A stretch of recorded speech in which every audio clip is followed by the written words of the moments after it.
Welcome, everyone! Today we're going to dive into two concepts that are just absolutely central to modern commerce: globalization and supply chain management. We'll break down how these two powerful forces interact and why, for any student of business, understanding this relationship is so critical. So, here's our roadmap for this explainer. First, we'll start by establishing some really clear definitions for our key terms. Then, we're going to dissect a real-world example to see these concepts in action.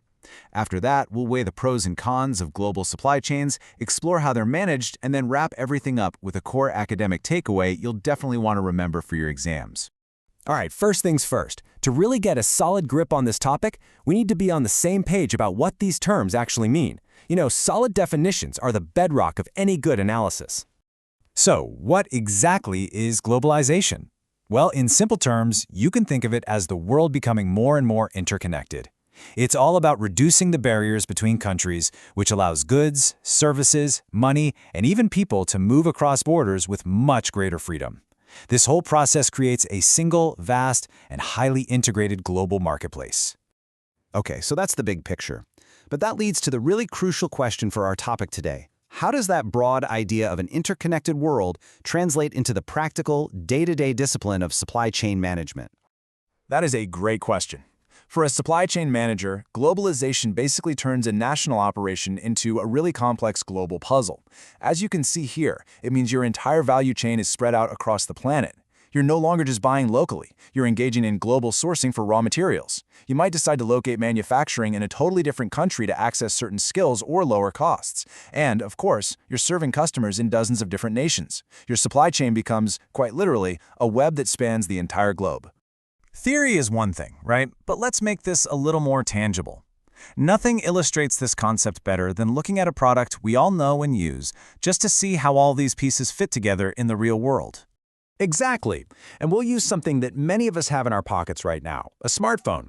The journey this one device takes before it ever reaches your hand is really a masterclass in the sheer complexity and coordination of a modern global supply chain.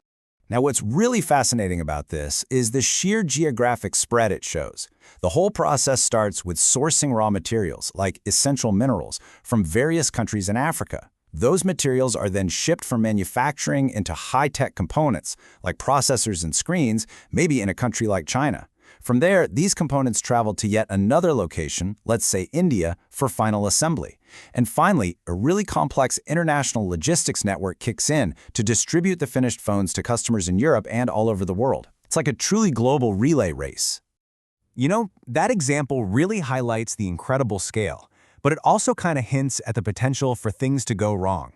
This brings us to a critical analysis. What are the real benefits and drawbacks of operating this way? It's not as straightforward as it might seem.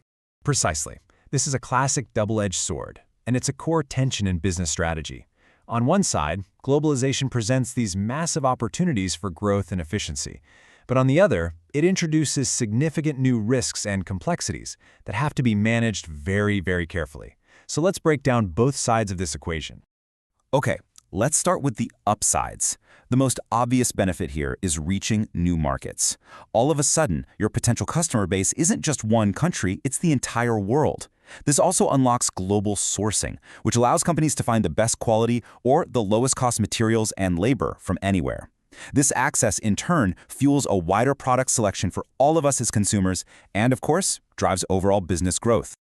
But with those rewards comes some serious challenges. Operating in a global market means you're going to face intense global competition. And maybe more importantly, a supply chain that spans continents is exposed to far more risk. We're talking everything from shipping disruptions and currency fluctuations to major geopolitical events. This introduces a huge amount of complexity. You have to manage different regulations, different languages, and different cultures, which requires a very disciplined and strategic approach to risk management. This table is actually a perfect study tool because it puts that trade-off into really sharp focus. You can see the direct link, right? The benefit of global market reach comes with the challenge of increased global competition. The opportunity of global sourcing is balanced by the increased risk and complexity you have to manage. Understanding this balance is absolutely key to analyzing any global business. So given this high-stakes balancing act of opportunity versus risk, how do companies actually keep these vast global operations from falling apart? Well, that question takes us directly to the strategic importance of supply chain management itself. Exactly. This is really the million-dollar question for any business leader or student. With so much complexity and risk baked right into the system, what are the tools, the strategies, the frameworks that bring order to all this potential chaos and enable companies to operate efficiently? Well, the answer lies in the strategic application of supply chain management. As this table shows, SCM contributes across several key areas. It's about optimizing global logistics to move goods as efficiently as possible. It's about ensuring the real-time flow of information, which is vital for effective cross-border coordination. It's also about implementing proactive risk management strategies to anticipate and mitigate disruptions. And ultimately, all of this works together to ensure customer satisfaction through reliable, timely global delivery. And we absolutely have to emphasize that modern SCM doesn't do this alone. Technology is the great enabler here. You can think of it as the nervous system of the global supply chain. We're talking about cloud platforms for sharing data, real-time tracking that gives visibility into every shipment, and advanced data analytics for better forecasting. Honestly, without these tools, managing a modern global network would be nearly impossible. This brings us to a formal, exam-ready definition. So global supply chain management is the discipline of planning, implementing, and controlling all of the activities, from sourcing and production to logistics and delivery, that are part of a value chain spanning multiple countries and continents. It is the holistic management of this entire international network.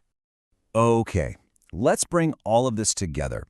After discussing the definitions, the examples, and all the challenges, what is the one core lesson, the final academic takeaway that you should remember from all this? It really boils down to this simple but powerful idea. If you remember just one thing from our discussion today, make it this. Globalization makes supply chains complex, and supply chain management makes them manageable. This statement perfectly captures the core tension and the solution we've been exploring. Globalization creates the challenge. SCM provides the answer. And to state that as a final conclusion for your studies, in today's interconnected economy, the opportunities of globalization are immense, but they are matched by significant challenges of complexity, competition, and risk. Therefore, effective supply chain management, which is critically enabled by modern technology, is not just an advantage, it is an absolute necessity for any business aiming to operate successfully and compete on a global scale.